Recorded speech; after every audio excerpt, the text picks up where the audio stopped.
Jadi aku itu udah jadi pecandu kopi. Mau ngomong pecandu alkohol, gila apa? Aku nggak pernah minum alkohol.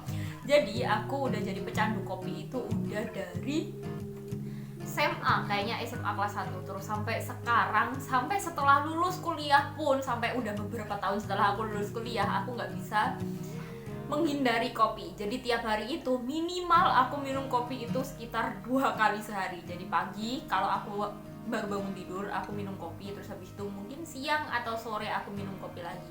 Dan sebenarnya aku pun, bagiku kafein itu tidak terlalu berpengaruh untuk membuatku bangun. Jadi kalaupun malam aku minum kopi itu tidak nggak membuatku jadi insomnia, nggak juga sih, karena bagiku kopi itu cuma untuk membuat aku setidaknya lebih bersemangat lagi dalam waktu beberapa saat, nggak terlalu lama juga efeknya.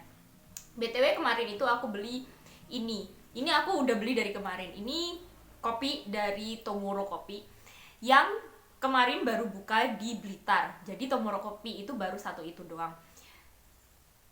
Dan kemarin ada promo, karena grand opening ada promo beli 2 gratis 2. Jadi aku beli 2, terus kemarin udah aku minum sama adekku, terus habis itu yang gratisannya, yang ininya itu aku minum hari ini.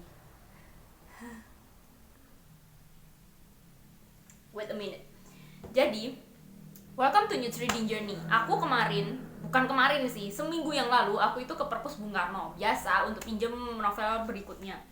Dan sebenarnya ada satu novel yang aku bener-bener pikirkan banget dan bener-bener pengen aku baca, pengen aku selesaikan baca, yang judulnya Rumah Kertas. Ini sebenarnya aku udah baca beberapa waktu yang lalu, cuman karena aku masih mau pinjem novel yang lainnya, akhirnya aku tidak selesaikan. Jadi aku bacanya itu cuma di Perpus doang. Padahal novel ini nggak tebel, cuma ada 75 halaman. Tapi waktu aku di Perpus itu emang waktuku juga singkat sih. Pada akhirnya aku nggak selesai baca ini, dan aku kepikiran gitu loh untuk pinjem buku ini dan menyelesaikannya, karena bagiku judulnya itu menarik, Rumah Kertas, terus habis itu gambarnya seperti gambar boneka orang pria yang dari tumpukan buku. Jadi aku penasaran sama ceritanya, toh juga novelnya tidak tebel. Terus kenapa akhirnya aku pinjam ini, karena selain karena aku berpikiran bahwa aku pengen menyelesaikan novel ini, aku juga berpikiran bahwa belakangan ini mungkin sampai sekitar 2-3 bulan ke depan aku nggak punya cukup banyak waktu. Aku lumayan sibuk karena bakalan ada acara besar di rumahku, satu. Terus juga aku punya banyak tanggungan bacaan dari Ipusnas, karena yang dari Ipusnas itu setidaknya aku baca 2 novel yang aku pinjam. Yang pertama itu The Little Paris Bookshop yang udah aku selesaikan dan udah aku upload juga videonya. Terus habis itu juga ada Ephemera yang masih aku pinjam dan belum aku baca, baru baca kayak prolognya doang. Dan aku berpikiran bahwa aku harus menyelesaikan 2 novel itu dulu, makanya aku pada akhirnya di Perpus Bung Karno itu cuma pinjem novel-novel atau buku-buku yang tipis. Yang pertama ini. Terus waktu di sana aku berpikiran bahwa aku pengen pinjem buku yang setidaknya sama tipisnya seperti ini. Cuman ternyata nggak ada yang cocok bagiku, nggak ada yang cukup menarik, nggak ada yang cukup tipis. Pada akhirnya aku pinjem yang ini. Ini sebenarnya agak terlalu tebal juga sih. Padahal aku berpikiran bahwa aku bakalan pinjem novel yang setidaknya 100-150-an halaman. Kalau yang ini 175 halaman, agak tebal. Tapi ya udahlah, karena aku nggak nemu yang lainnya lagi yang menarik. Kenapa aku pinjem 2 ini? Karena keduanya ditulis oleh penulis dari Argentina. Jadi bakalan video berikutnya yang membahas tentang 2 novel ini adalah mengcompare 2 novel dari penulis-penulis dari Argentina. Kayak gitu sih rencananya. Kayaknya bakalan selesai juga sih, bakalan aku upload juga, karena memang untuk yang buku yang ini udah aku selesai baca kemarin. Kalau yang ini setidaknya aku punya waktu 1 minggu untuk membaca ini, jadi lumayan longgar juga. Kalau untuk yang buku yang ini mungkin aku akan bahas besok karena aku lumayan ngantuk ya. Terus yang ini aku belum baca sama sekali, cuman setauku novel ini tentang sebuah kasus, pengungkapan kasus meninggalnya seorang perempuan di sebuah lift, yang pada awalnya diduga oleh polisi itu adalah sebuah kasus penghilangan kayak bundir, tapi ternyata setelah diselidiki lagi ternyata sepertinya dia itu dihilangkan nyawanya oleh seseorang. Jadi seperti itu. Kalau yang ini menceritakan kisah tentang orang-orang yang mencintai buku. Kayak gitu sih, intinya seperti itu. Mungkin aku bakalan bahas lebih jelasnya lagi, detailnya lagi besok. Oh iya, ada satu tambahan lainnya, tambahan informasi lainnya dariku adalah aku pada akhirnya nemu di Pusnas satu novel yang sebenarnya udah aku rencanakan untuk baca dari lama, karena yang novel yang pertama itu udah aku baca, judulnya Al-Masih. Yang Al-Masih itu udah aku baca di tahun lalu ya. Al-Masih Putra Sang Perawan ini yang nomor 1, ini udah aku baca dan aku bahas, dan aku upload juga videonya sekitar bulan apa ya, pokoknya tahun lalu. Cari aja kalau kalian penasaran. Terus yang nomor 2, karena di Perpus Bung Karno, kan aku pinjem yang ini di Perpus Bung Karno. Setauku di Perpus Bung Karno sampai sekarang itu kelanjutan ceritanya itu belum ada. Terus ternyata kemarin ketika aku buka-buka Ipusnas, ternyata yang nomor 2 udah ada di Ipusnas, judulnya Al-Masih Lelaki yang Diurapi. Ini aku belum baca sih, aku baru pinjem doang. Dan ini pun setelah aku pinjem juga udah kembali secara otomatis, karena memang udah melewati batas waktu pinjamku. Dan selama batas waktu pinjamnya 5 hari itu pun aku juga belum baca. Mungkin aku bakalan baca ini dan bakalan nge-review novel yang ini, Al-Masih Lelaki yang Diurapi ini, setelah aku selesai untuk baca kedua novel ini. Rencananya seperti itu. Semoga aku ada waktu, semoga aku masih punya cukup tenaga untuk membahas novel-novel ini, karena kayaknya waktuku bakalan terkuras lumayan banyak untuk hal lainnya. Tadi itu aku sebenarnya nyalain kamera itu mau ngomongin tentang reading updateku. Cuman sebelum aku sempat ngomong, ternyata aku denger ada tukang paket dateng yang nganterin paketku. Ini sebenarnya bukan bener-bener benda yang aku butuhkan sih. Cuman ketika tanggal 99 itu aku kan buka-buka Shopee. Biasalah cewek itu, ternyata ada satu benda, ada satu toko yang dulu aku pernah beli di situ. Aku pernah beli kacamata di situ dan itu bagiku lumayan bagus gitu loh. Terus ketika lewat di berandaku, harga-harga kacamata di situ lagi kayak nggak masuk akal banget. Bahkan ada yang sampai di bawah 1.000, dan aku itu kepo gitu loh, emang beneran dikirim apa enggak. Dan aku mau membandingkan sama kacamata yang dulu pernah aku beli di toko yang sama dengan model yang sama, cuman bedanya adalah warnanya yang berbeda. Aku mau bandingin. Dulu itu aku beli kacamata di toko ini, kalau nggak salah harganya 25 ribuan if I'm not mistaken, dan aku beli yang warnanya abu-abu. Yang ini aku beli kalau nggak salah sekitar 25 ribuan, dan itu udah agak lama. Cuman waktu tanggal 99 itu kok aku ngelihat kacamata ini, yang modelnya sama seperti ini, harganya itu cuma 7.000 kalau nggak salah. Terus karena aku kepo, terus mumpung aku ada saldo juga meskipun sedikit, akhirnya aku beli karena aku pengen membandingkan apakah yang mereka jual itu beneran benda yang sama atau dengan kualitas yang sama. Cuma kepo doang sih. Let's see, buka mana ya?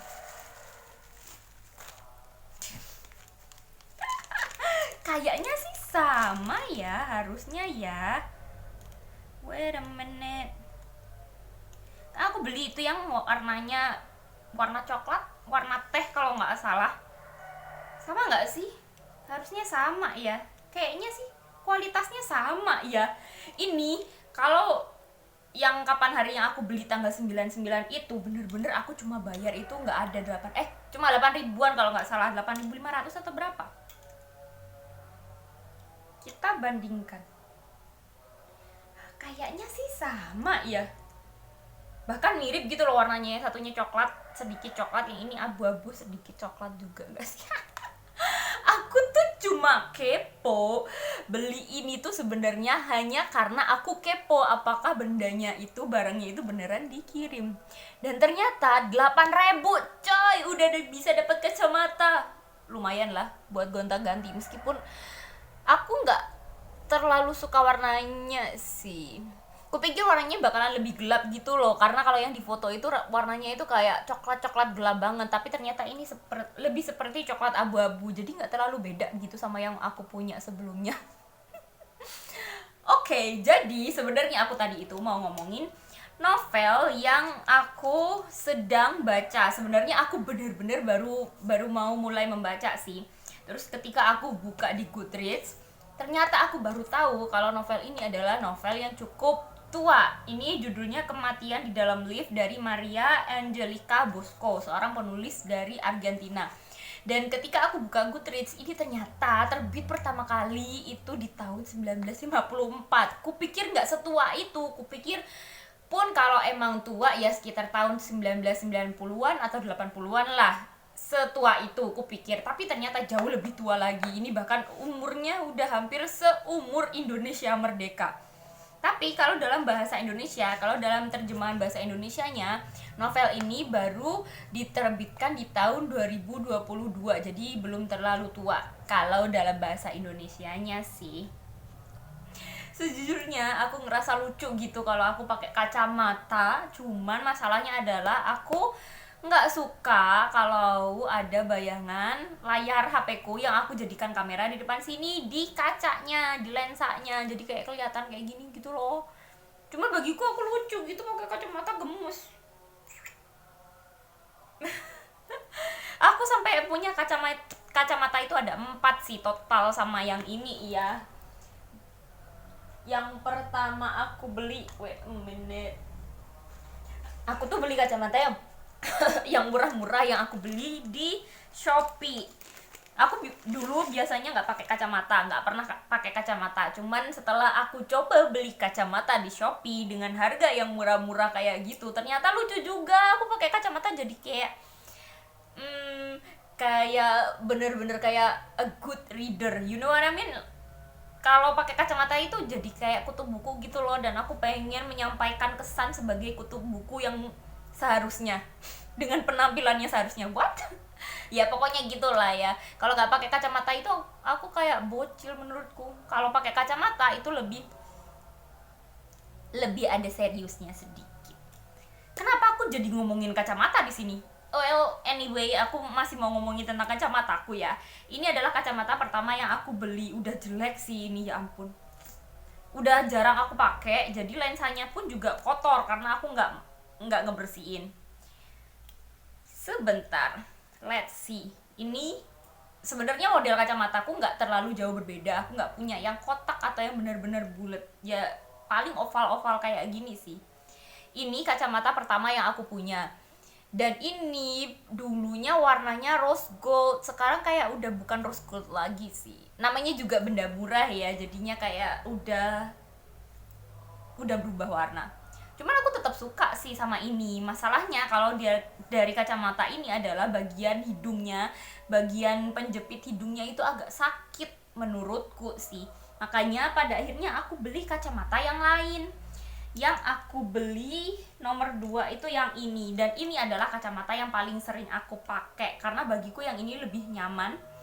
Terus warnanya lucu karena warnanya peach transparan, terus dia juga keseluruhannya itu pakai plastik, jadi ini lumayan lentur. Kayak gini. Terus bagian hidungnya juga nggak sakit dan bagiku pas gitu di hidungku. Cuman ketika aku cari kacamata ini lagi di toko yang sama, kok nggak ada, kayaknya udah nggak jual lagi itu loh yang model yang ini. Padahal aku pengen beli lagi yang warna yang lain kalau ada. Terus aku nemu lagi kacamata ketiga yang aku beli itu yang abu-abu ini.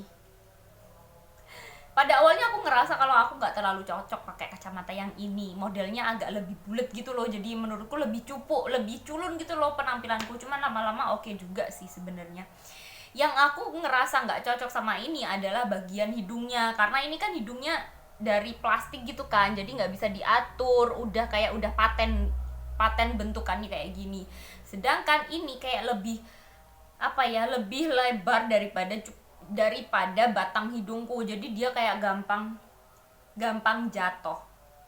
Jadi kayak kalau pas aku berkeringat gitu, ini jadi gampang turun ke bawah gitu loh, karena dia emang selonggar itu. Cuman lucu juga. Terus habis itu ya kacamata yang aku baru beli tadi ini beli karena kepo karena harganya kok murah banget, makanya aku beli. udah aku mau mulai membaca. Ya ampun, aku ini buku yang ini bener-bener entah kenapa 2 hari ini aku males, lagi kayak males banget gitu loh untuk buka buku. Jadi ini bener-bener belum aku mulai sama sekali. Palingan aku baru mulai buka di bab pertama, terus ngelihat nama judulnya, terus habis itu baca paragraf pertama, terus aku tutup lagi. Jadi aku akan mengumpulkan niat. Semoga aku cukup berniat dan cukup punya tenaga untuk mulai membaca ini, karena waktu pinjamku tinggal seminggu lagi. Lucu banget. Lucu.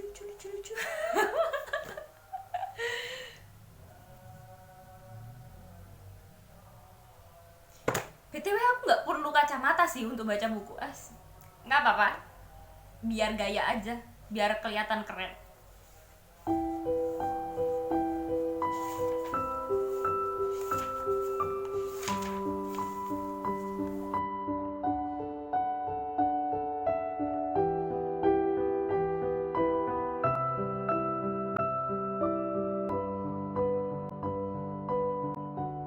Ini jam 7.52 pagi dan aku udah siap-siap untuk berangkat ke Perpus Bung Karno untuk ngembaliin novel yang aku pinjem.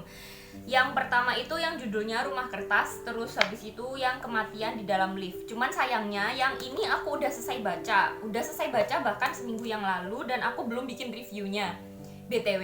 Terus habis itu yang ini aku udah mulai baca juga seminggu yang lalu. Setelah aku selesai baca ini, aku mulai baca ini. Cuman karena semingguan ini ada aja yang harus aku kerjakan dan aku gak bisa fokus untuk membaca, jadi aku sampai sekarang belum selesai baca novel ini. Padahal novel ini bukan novel yang tebel, cuma ada sekitar 186 halaman dan aku baca itu sampai 115 halaman. Jadi sebelum aku berangkat, karena ini masih lumayan pagi menurutku, aku akan berusaha untuk menyelesaikan untuk membaca novel ini. Meskipun aku juga gak yakin kalau aku bakalan menyelesaikannya, karena aku harus berangkat itu lumayan pagi, karena ini hari Jumat. Perpus Bung Karno itu ada waktu istirahat itu di jam siang sebelum sholat Jumat, itu sekitar jam 11 atau jam setengah 12 kalau gak salah. Dan aku maunya itu mau mengembalikan itu di pagi hari, karena kalau sore menurutku udah ribet. Jadi semoga aku bisa menyelesaikan ini dalam waktu sekitar 1 jam. Jadi aku mungkin nanti berangkat itu jam 9 atau enggak jam setengah 10.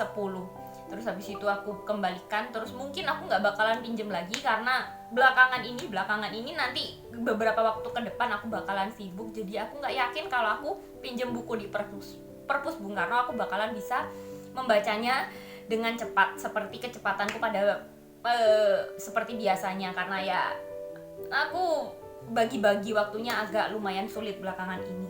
Jadi mari membaca, semoga aku bisa menyelesaikannya dan semoga aku bisa segera bikin reviewnya.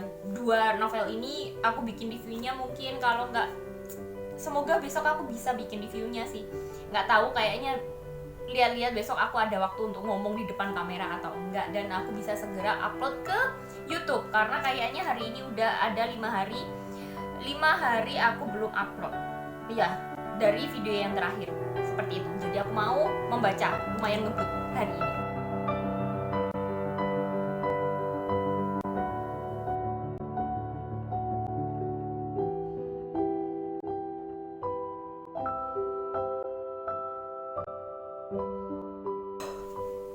Jadi ini udah jam 9.51, kelihatan gak sih?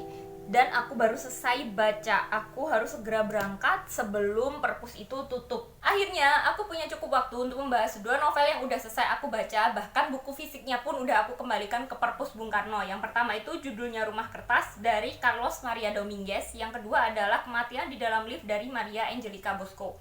Alasanku sebenarnya untuk memilih kedua novel ini untuk aku baca adalah karena sebenarnya aku berpikiran untuk mencari novel-novel yang tipis, yang sekiranya bisa aku segera selesaikan. Karena belakangan ini aku lumayan sibuk dan aku lumayan gak bisa fokus untuk membaca. Bahkan untuk bikin video pun juga gak terlalu fokus. Jadi kayaknya kedepannya videoku akan jarang ku upload atau mungkin akan sangat sederhana. Alasan pertama karena aku ya kayak gitu, karena aku punya keterbatasan waktu, maka aku cari yang tipis banget. Terus karena aku mencari yang tipis, aku jadi keinget satu novel yang pernah aku baca sebelumnya cuman belum selesai, yang bukunya tipis banget dan covernya lucu yang judulnya Rumah Kertas. BTW kalau yang Rumah Kertas itu ada sekitar 76 halaman kalau nggak salah, dan itu tipis banget. Jadi aku langsung kepikiran itu, terus aku cari itu, dan aku berharap di perpus Bung Karno itu ada, dan memang available karena memang kayaknya jarang juga yang pinjem novel itu. Terus habis aku pegang yang itu, aku berpikiran lagi apa kiranya novel atau buku apapun yang sekiranya itu cocok untuk aku gandengkan sama novel ini.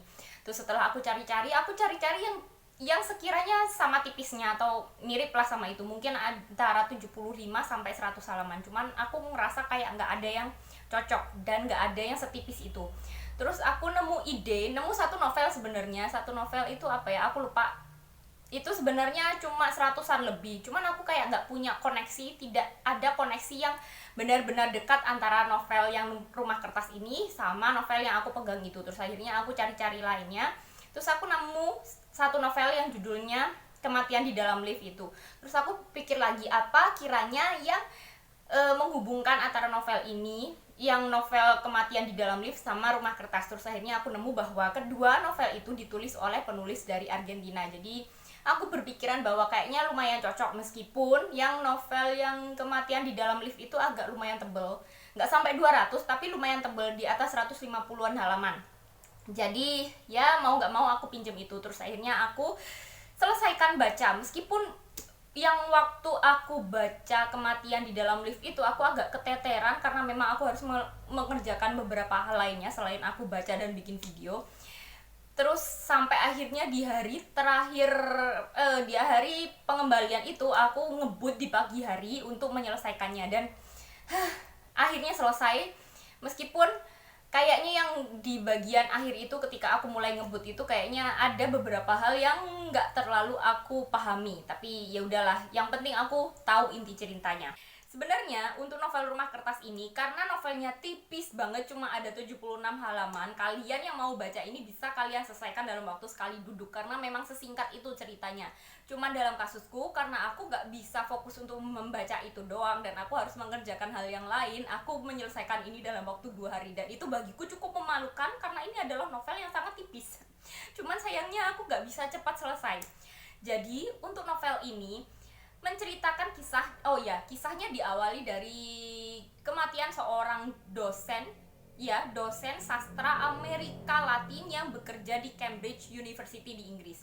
Dosen ini namanya kalau nggak salah Bluma, dan ini adalah seorang perempuan. Dan ketika dosen ini meninggalnya pun agak menyedihkan sih sebenarnya. Dosen ini pergi untuk membeli sebuah buku, dan ketika dia keluar dari toko buku, dia di jalan itu sambil baca buku. Dan karena dia tidak bisa fokus untuk melihat jalan, akhirnya dia ditabrak sama mobil, dan akhirnya dosen ini meninggal. Jadi dia itu kayak meninggal karena sastra gitu loh, dan itu cukup menyedihkan di sini. Terus ketika dosen ini meninggal, kan ada dosen lain yang menggantikan dosen ini, dan akhirnya meja kerja si dosen yang namanya Bluma ini kan ditempati oleh si dosen baru. Dan ketika dosen baru ini mulai menempati meja kerja dosen Bluma, ada sebuah paket yang datang dari Argentina, yang ketika si dosen pengganti ini membuka paketnya, yang paketnya ini memang dialamatkan untuk dosen Bluma atau si almarhumah itu, ternyata isi paket itu adalah sebuah buku.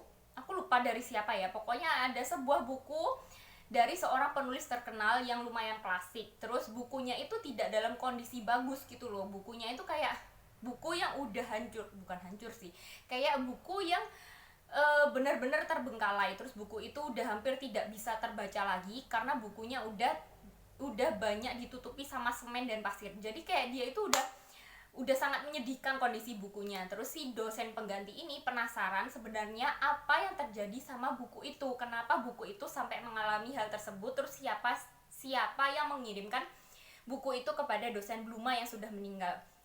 Terus karena rasa penasarannya, akhirnya si dosen pengganti ini, di novel ini kayaknya nggak dituliskan siapa nama dosen penggantinya. Si dosen pengganti ini akhirnya berusaha untuk mencari siapa sebenarnya yang mengirim ini, mulai dari mencari alamat si pengirim, terus mencari orang-orang yang pernah mengenal dosen Bluma dulu. Terus akhirnya ketika pada suatu hari dia menemukan bahwa novel ini dikirimkan oleh seorang laki-laki, seorang kolektor, seorang pecinta buku dari Argentina. Terus karena sangat penasarannya apa yang sebenarnya terjadi sama novel ini dan apa hubungan antara si kolektor buku atau si kutu buku ini dengan dosen Bluma, akhirnya si dosen pengganti memanfaatkan waktu liburnya untuk datang ke Argentina, karena kan dia dari Inggris, terus dia datang ke Argentina.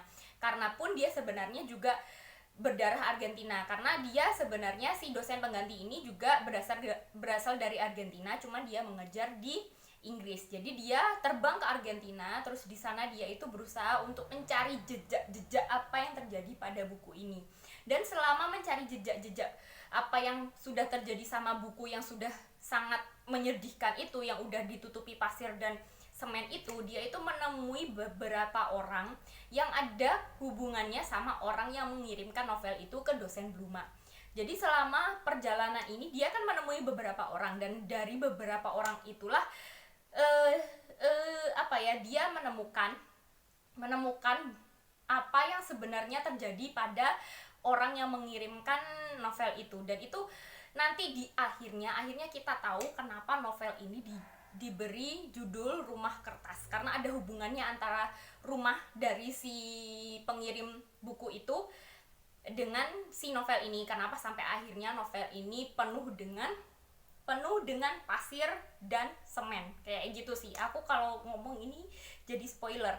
Terus itu memang adalah rangkaian ceritanya seperti itu. Cuman di sela-sela cerita rangkaian ceritanya atau untaian ceritanya itu, di sini ditampilkan, diceritakan beberapa jenis orang-orang, banyak jenis orang-orang yang mencintai buku. Jadi di sini ini menceritakan tentang kisah orang-orang yang mencintai buku gitu loh. Jadi di sini dia ketemu sama orang-orang yang sama-sama pecinta buku, sama-sama menyukai buku, sama-sama bekerja di dunia sastra. Dan ternyata orang-orang yang mencintai buku itu di sini tuh digambarkan macam-macam, dan memang di dunia nyata pun macam-macam. Jadi selama perjalanan untuk mencari si pengirim novel ini, dia itu bertemu dengan berbagai jenis orang dan berbagai jenis cerita tentang orang-orang yang mencintai buku. Ada orang-orang yang dia itu benar-benar kolektor buku, tapi ada juga yang kolektor buku hanya mengkoleksi buku-buku langka. Ada juga orang yang mengkoleksi segala macam buku, nggak peduli itu langka atau enggak. Terus ada juga orang yang nggak terlalu membaca bukunya, hanya suka melihat koleksi bukunya itu terpajang dengan rapi dan baik dan sangat terawat di rumahnya. Ada juga orang-orang yang sangat kutu buku, sampai semua buku yang ada di rumahnya itu dia baca. Ada juga cara orang membaca buku itu juga berbeda-beda. Ada orang yang sangat merawat bukunya, sampai bukunya itu setelah selesai dibaca pun bukunya itu tetap seperti buku yang baru. Ada juga orang-orang yang membaca buku itu harus digarisi atau diberi catatan, terus habis itu ditekuk-tekuk atau diberi penanda atau tempelan apapun. Jadi di sini diceritakan banyak jenis manusia yang mencintai buku, banyak sifat-sifat manusia yang mencintai buku itu ternyata sangat beragam, dan di novel ini dituliskan seperti itu. Dan itu menarik gitu loh menurutku. Oh, di sini tuh bukan cuma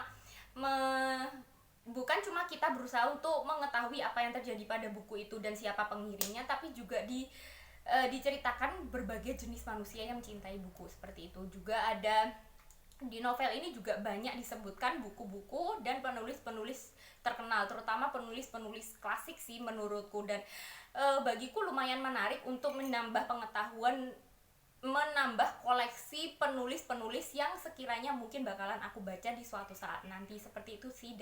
Jadi novel ini meskipun tipis tapi kontennya lumayan berbobot. Ini harusnya kayaknya angle-nya bakalan berubah, karena memang tadi itu kameraku disenggol sama kucingku. Jadi ya udahlah ya, terima aja. Jadi untuk novel yang kedua yang judulnya Kematian di Dalam Lift, kalau yang pertama itu kan Rumah Kertas, kita nggak tahu ceritanya seperti apa karena judulnya memang ya cuma rumah kertas gitu loh, apa yang terjadi pada rumah kertas kayak gitu. Kalau yang ini berdasarkan judulnya pun kita bisa menduga ceritanya itu bakalan seperti apa dan mungkin genrenya itu apa. Jadi benar genre dari novel ini adalah detektif kriminal, gimana terjadi sebuah penemuan jenazah di sebuah lift, dan jenazah ini adalah jenazah seorang perempuan yang berdasarkan penyelidikan awal dari kepolisian dan interogasi awal dari kepolisian ke seluruh penghuni apartemen itu, ternyata si perempuan ini bukan penghuni apartemen itu, dan bahkan berdasarkan pengakuan mereka semua si penghuni apartemen itu tidak ada yang mengenal si perempuan ini. Jadi ini kayak misterius gitu loh, kenapa ada orang asing yang akhirnya meninggal secara tiba-tiba di sebuah lift di apartemen yang tidak dia tinggali.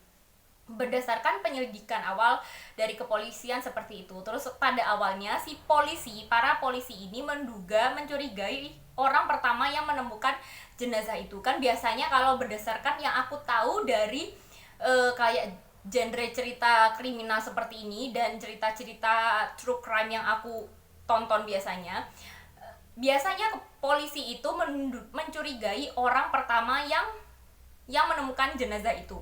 Biasanya orang pertama yang menemukan itu termasuk termasuk orang-orang yang sangat dicurigai sama polisi. Terus habis itu juga ada orang-orang terdekat, mungkin anak, istri, suami, pokoknya orang-orang yang paling dekat atau yang berhubungan keluarga sama si jenazah atau si korban kayak gitu.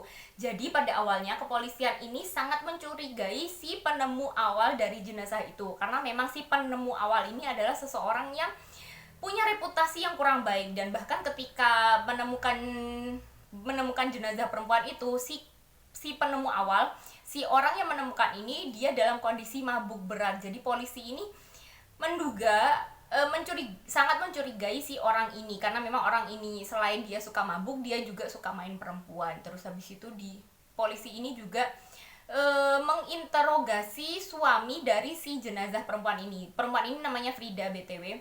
Diinterogasi juga, cuman berdasarkan interogasi awal dan penyelidikan awal, sepertinya si suami ini kayak nggak punya dia itu punya alibi yang cukup kuat. Jadi ketika kejadian itu si suami ini sedang ada pertemuan dengan koleganya atau dengan teman-temannya. Pun juga si suami ini sepertinya berdasarkan pengakuannya dia itu tidak pernah mengunjungi apartemen itu. Jadi si suami ini tinggal bersama Frida itu di sebuah rumah tersendiri, tidak di apartemen itu, dan lokasinya pun tidak dekat gitu loh. Jadi polisi ini berusaha banget untuk menemukan apa yang sebenarnya terjadi sama si Frida, dan bahkan sampai suatu titik polisi ini mencurigai bahwa sebenarnya Frida ini melakukan aksi penghilangan nyawa sendiri. Jadi ini bukan suatu aksi penghilangan nyawa dari orang lain, tapi Frida ini berusaha untuk melakukan penghilangan nyawa untuk dirinya sendiri, karena dia punya suatu dendam kepada satu orang atau beberapa orang di apartemen itu, dan dia berusaha untuk melakukan aksi itu biar orang yang dia benci di apartemen itu kayak dapat masalah gitu loh atas kematiannya, kayak gitu sih. Terus berdasarkan penyelidikan ada beberapa hal yang akhirnya terungkap tentang orang-orang yang tinggal di apartemen itu. Ternyata orang-orang di apartemen itu kebanyakan mereka punya hal-hal yang mereka sembunyikan, punya rahasia-rahasia. Bahkan banyak dari mereka juga sebenarnya mengenal Frida. Kan pada awalnya kan orang-orang itu mereka itu mengaku bahwa tidak mengenal Frida sama sekali dan tidak tahu siapa sebenarnya identitas Frida itu. Cuma ternyata setelah melakukan penyelidikan berkali-kali, akhirnya diketahuilah bahwa beberapa orang dari penghuni apartemen itu ternyata punya hubungan dengan Frida, dan beberapa pun dari mereka juga punya hubungan yang tidak cukup baik dengan Frida, seperti itu. Dan itu hal yang cukup biasa menurutku dan cukup bisa aku tebak gitu loh alur ceritanya seperti apa. Oh ternyata banyak orang yang cukup membenci Frida gitu loh, dan cukup sebenarnya banyak orang yang sangat mencurigakan kalau berdasarkan penyelidikan dan bukti-bukti yang berusaha untuk diungkapkan oleh kepolisian. Hampir semua orang yang punya hubungan dengan Frida itu sebenarnya mereka itu mencurigakan. Bahkan ada beberapa orang, jadi di novel ini tidak hanya ada kasus kematiannya Frida doang, jadi ada beberapa kematian lainnya, dan orang-orang yang pada akhirnya meninggal setelah meninggalnya Frida itu juga sangat mencurigakan bagiku. Kayak gitu. Jadi kayaknya ceritanya nggak terlalu menarik bagiku adalah karena karena bagiku ini bukti-bukti yang berusaha diungkapkan oleh polisi sepanjang cerita ini sebenarnya adalah bukti-bukti pengalihan gitu loh, bukan bukti-bukti yang benar-benar diperlukan untuk mengungkapkan sebenarnya siapa identitas pelaku dari kematiannya Frida kayak gitu. Jadi bukti-bukti yang lain, jadi kasus-kasus yang lain, terus pengungkapan cerita yang lain itu kayak cuma pengalihan doang biar kita itu mencurigai banyak orang gitu. Cuman untuk menuju ke pelaku utamanya itu kayak sangat samar, bahkan kayaknya aku hampir nggak menemukan hampir nggak menemukan bukti atau tanda-tanda atau apapun yang menjurus ke si pelaku ini. Dan di novel ini benar-benar nggak dituliskan gitu loh, baru terungkap siapa sebenarnya pelakunya itu di akhir, terus akhirnya diungkapkan apa yang sebenarnya terjadi itu di akhir.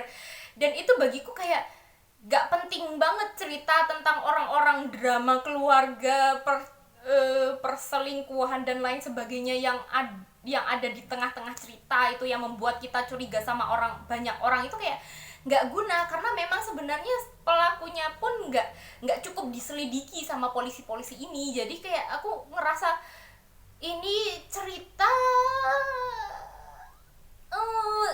ini menyebalkan karena nggak dituliskan gitu loh, kalau ternyata orang ini mencurigakan atau ternyata orang ini alibinya tidak cukup kuat atau mungkin orang ini melakukan hal-hal yang mencurigakan gitu, nggak ada. Jadi orang ini benar-benar tiba-tiba diungkap di belakang, terus habis itu baru dijelaskan apa yang sebenarnya terjadi, motifnya apa, alibinya bagaimana dia melakukannya, itu benar-benar aku menemukannya di belakang. Dan aku sebenarnya sudah mencurigai orang ini dari awal pun. Aku sudah mencurigai orang ini. Sebenarnya ada dua sih, ada dua orang yang benar-benar aku curigai, yaitu orang paling dekat, satu sama orang yang paling lemah dan paling mustahil untuk melakukannya. Biasanya kan di cerita kayak detektif kayak gini, dua orang inilah yang pada akhirnya ternyata melakukannya, dan orang-orang lain yang sangat memungkinkan itu ternyata bukan pelakunya kayak gitu. Jadi aku udah menduga dua orang ini, dan memang salah satunya benar-benar pelakunya gitu loh. Dan ini bukti kejahatannya itu baru benar-benar diungkapkan di belakang. Jadi kayak kalau kita membaca novel detektif terus pengen ikut jadi detektif, kayak pengen ikut-ikutan merangkai cerita ini sampai benar-benar terbongkar di akhir, itu kayak nggak bisa di novel ini, karena memang si pelaku utamanya ini cuma benar-benar muncul gongnya itu di belakang, dan selama cerita ini dia itu kayak terlihat seperti orang baik kayak gitu sih. Satu itu yang aku nggak suka. Terus habis itu juga ada satu barang bukti ini sebenarnya sudah muncul di awal banget, dan satu barang bukti ini di awal itu hilang. Dan aku udah curiga sama satu barang ini, karena barang ini kok di awal itu hilang, tapi itu kayak stand out banget gitu loh. Barang ini kayak kayak nancep banget di kepalaku, dan benar-benar di novel ini stand out, meskipun nggak disebutkan berkali-kali, tapi benar-benar satu benda yang hilang ini kayak ini adalah kuncinya nih, ini harusnya jadi kunci nih, makanya dia hilang. Kayak gitu nggak sih? Kayak kalau kita udah sering baca novel-novel detektif itu biasanya kita udah bisa menduga gitu loh barang apa yang akan menjadi kunci dan siapa yang akan menjadi pelakunya, meskipun kita belum tahu ceritanya kayak apa kayak gitu. Dan satu benda ini itu munculnya itu di awal ketika dia hilang, terus akhirnya muncul di akhir ketika si pelaku ini akhirnya ditangkap, dan itu memang jadi barang bukti kuncinya itu memang benda ini gitu loh. Dan kalau ceritanya ini, kalau si benda itu setelah hilang, terus kan memang dicari sama polisi, setelah hilang terus akhirnya benda itu dicari terus ditemukan, terus habis itu dibawa ke lab forensik atau bagaimana, kalau memang polisi itu fokus ke benda itu dan memang dari benda itulah akhirnya Frida itu kehilangan nyawanya, kayaknya cerita ini bakalan cepet banget selesai gitu loh. Kayak dari benda ini aja kita udah tahu ini bahannya dari apa, siapa yang bisa mengaksesnya, siapa yang bisa memberikan benda ini ke Frida, dan itu bakalan udah selesai ceritanya. Ini bakalan lebih cepat lagi ceritanya selesai. Tapi memang karena si penulisnya ini pengen ceritanya jadi panjang, jadi bertele-tele, jadi banyak orang yang dicurigai, makanya benda ini diceritakan sebagai benda yang hilang. Dan itu bagiku menyebalkan karena memang dari awal aku udah tahu sebenarnya, udah merasa kalau benda ini adalah bukti kunci dan pelakunya adalah orang yang bisa mengakses benda ini dan memberikan ke Frida gitu. Aduh, kayak aku sia-sia menyelesaikan membaca novel ini karena ceritanya kayak mengecewakan bagiku. Menurutku ini adalah cerita detektif yang sangat gampang ditebak tapi terlalu bertele-tele, terlalu menyebalkan. Pokoknya aku nggak rekomen kalau kalian suka sama novel-novel genre detektif kriminal seperti itu. Kayaknya kalian juga bakalan merasakan hal yang sama sepertiku. Jadi aku nggak terlalu rekomen kalian untuk membaca ini. Cuman kalau kalian butuh bacaannya, nggak apa-apa sih ya, silahkan coba aja. Kalau mungkin kalian udah pernah baca novel ini, silahkan komen apa yang kalian rasakan. Apakah kalian punya pendapat yang sama sepertiku? Jadi sekian review 2 novel dari penulis Argentina dariku. Yang pertama adalah Rumah Kertas. Yang ini aku rekomendasikan untuk kalian sebagai pecinta buku, sebagai kutu buku, karena di novel ini diceritakan kisah tentang orang-orang yang mencintai buku dengan berbagai jenis sifatnya. Terus yang kedua adalah Kematian di Dalam Lift. Yang ini genrenya adalah detektif kriminal, yang meskipun aku tidak terlalu suka, tapi kalau kalian mau coba silahkan baca sih, terserah kalian. Jadi sekian dariku, semoga kalian tertarik untuk membaca. See you next time, goodbye.